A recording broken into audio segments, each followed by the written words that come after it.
Hai teman-teman.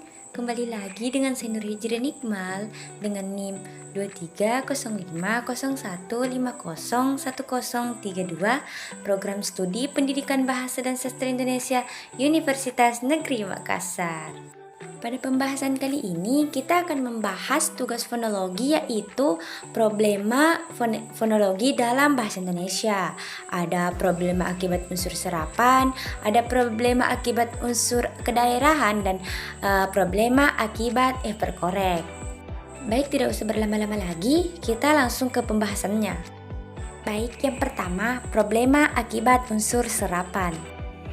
Unsur serapan adalah kata yang diserap dari bahasa asing. Problematika ini melibatkan perbedaan pengucapan dan penyesuaian dengan sistem bunyi bahasa Indonesia. Problem ini dapat mencakup penyesuaian vokal atau konsonan yang tidak umum dalam bahasa Indonesia, sehingga menimbulkan ketidaksesuaian fonologis. Sebagai contoh yaitu kata hidrolik yang diserap dari bahasa asing ke bahasa Indonesia menjadi hidrolik. Hal ini mengalami penyesuaian dalam bahasa Indonesia. Kedua, problem akibat unsur kedaerahan. Bahasa Indonesia memiliki banyak variasi di suatu daerah. Problem muncul ketika fonem atau aturan fonologi tertentu di suatu daerah tidak sesuai dengan bahasa Indonesia baku.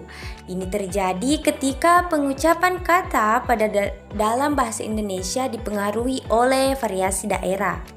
Setiap daerah di Indonesia memiliki variasi dalam pengucapan, sehingga kata yang diucapkan dengan cara yang berbeda di setiap daerah. Hal ini menyebabkan kesulitan dalam pemahaman antara penutur yang berasal dari daerah lain. Problema akibat unsur kedaerahan ini terjadi ketika pengucapan kata dalam bahasa Indonesia dipengaruhi oleh dialek atau logat daerah tertentu. Contoh pengucapan kata rumah dapat berbeda antara Jawa, Sumatera, dan Sulawesi. Ini dapat mencakup perbedaan dalam pengucapan. Yang terakhir, problem akibat unsur hiperkorek. Hiperkorek adalah kecenderungan untuk mengucapkan atau mengeja suatu kata dengan benar.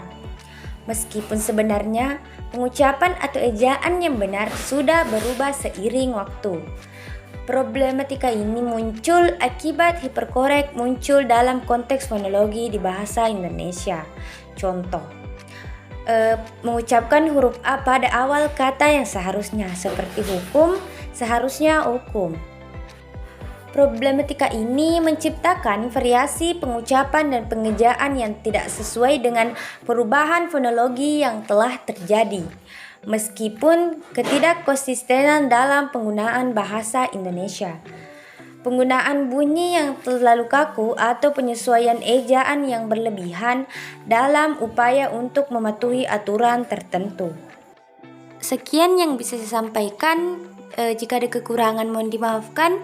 Wabillahi taufiq wal hidayah. Wassalamualaikum warahmatullahi wabarakatuh. Terima kasih.